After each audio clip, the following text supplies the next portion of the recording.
मैं संतोष साक राजकनिका एमएनपी से। प्रिय छात्रों, आज मैं आपको इंटरमीडिएट के जीव विज्ञान के दूसरे पाठ के बारे में पढ़ाने जा रहा हूँ। दूसरा पाठ जो है पुष्पी पाकों में लैंगिक जनन। पहले ये जाने लैंगिक जनन क्या है। लैंगिक जनन में सभी जीवों में विशेष प्रकार के अंग होते हैं जिनके द्वारा युग्मक बनते हैं और उन युग्मकों के संयोजन से निषेचन क्रिया होती है, तब जाकर के नई पीढ़ी का निर्माण होता है। तो आज आप पढ़ेंगे जितने भी आवर्तबीजी पौधे हैं जिनमें पुष्प खिलते हैं उनमें ये लैंगिक जनन कैसे होता है। इन पुष्पों वाले पौधों में जो जनन अंग होते हैं उसके लिए दो अवस्था होती हैं। एक अवस्था जिसे स्पोरोफाइट कहते हैं। इस अवस्था में जो केंद्रक होता है उसमें दुगुणित गुणसूत्रों की संख्या होती है, इसलिए इसे दुगुणित पीढ़ी कहते हैं। और दूसरी अवस्था जो कम मिक्स होती है उसे गेमेटोफाइट कहते हैं। इसमें अगुणित केंद्रक होता है, इसलिए इसे अगुणित पीढ़ी कहते हैं। ये दोनों पीढ़ियां इन पौधों के जीवन चक्र में एक दूसरे के बाद आती रहती हैं, इसलिए इसे पीढ़ी एकांतरण भी कहते हैं। इस प्रकार आवर्तबीजी पौधों के जीवन में पीढ़ी एकांतरण होता है। अब देखते हैं ये जो पौधे हैं इनमें कौन सी संरचना है जिसमें जनन अंग विकसित होते हैं। वो विशेष संरचना होती है जिसे पुष्प कहते हैं। आइए देखते हैं पुष्प की संरचना कैसे होती है। सभी आवर्तबीजी पौधों के पुष्प में 4 भाग होते हैं। इन 4 भागों में सबसे बाहरी भाग जिसे बाह्यदल पुंज कहते हैं, कैलेक्स, ये सामान्यतः हरे रंग के होते हैं और ये पुष्प की सुरक्षा करने का काम करते हैं। दूसरा चक्र होता है दलपुंज, इसे कोरोला कहते हैं। ये सामान्यतः रंगीन होते हैं और कीटों को परागण क्रिया हेतु आकर्षित करते हैं। तीसरा जो पुष्प की संरचना का चक्र जिसे पुंमंग कहते हैं यानी एंड्रोसियम, इस एंड्रोसियम में पुंकेसर आते हैं।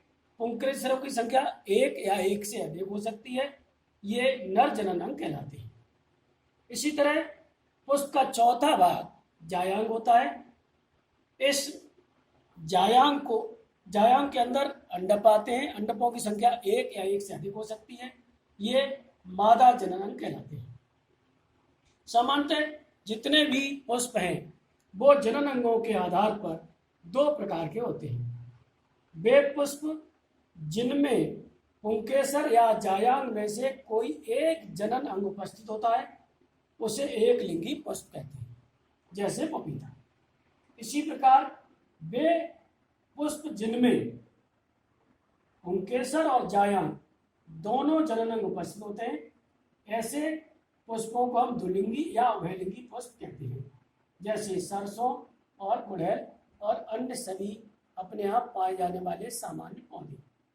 आइए देखते हैं आवर्तबीजी पौधे के पुष्प की संरचना कैसी होती है।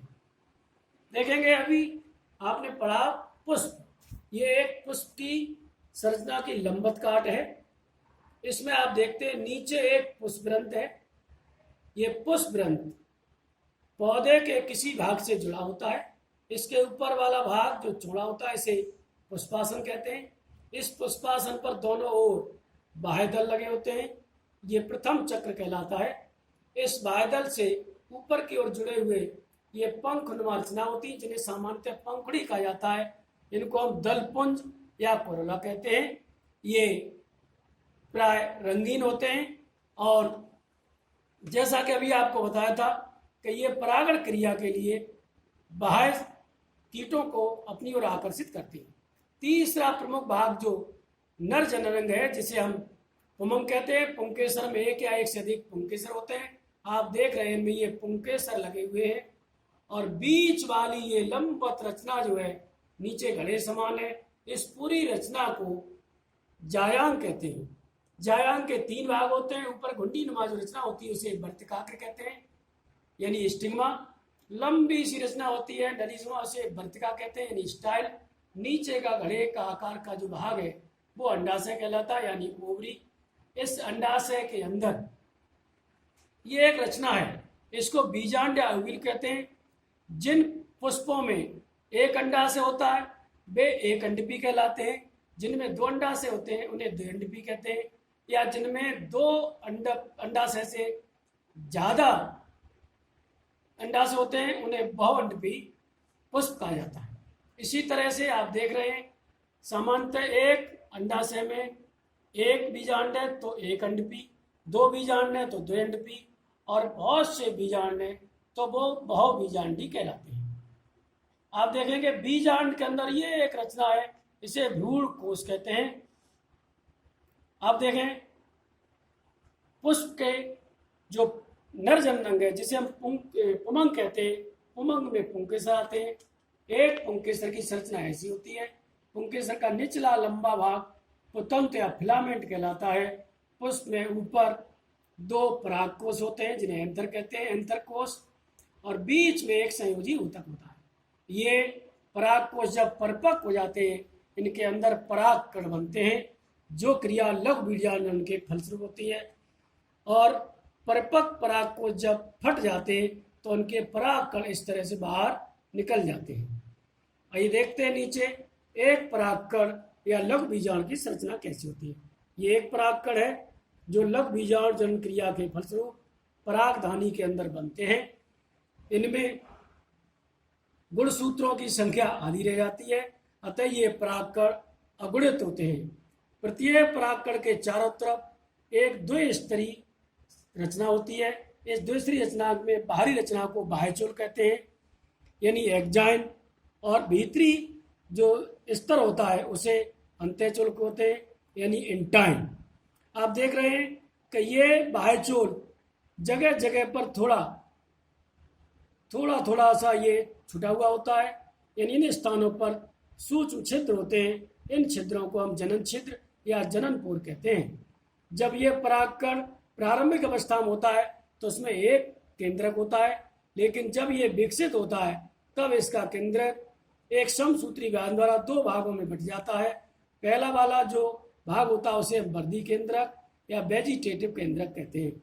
दूसरा वाला केंद्रक जो है वो विकसित होकर के जनन कोशिका का निर्माण यानी जनरेटिव सेल में बदल जाता है। इस तरह से एक परागकण की संरचना होती है। अभी आप जान गए, ये थी पुष्प के नर जननांग की पूरी संरचना।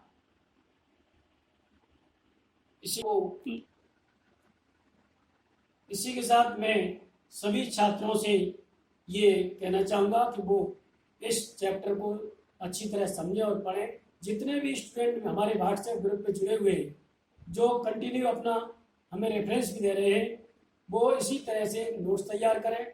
और जो कोरोना वायरस की आज महामारी चल रही है उससे अपना पूर्णतः बचाव रखें और लॉकडाउन के नियमों का पालन करें, घर पर रहें, सुरक्षित रहें।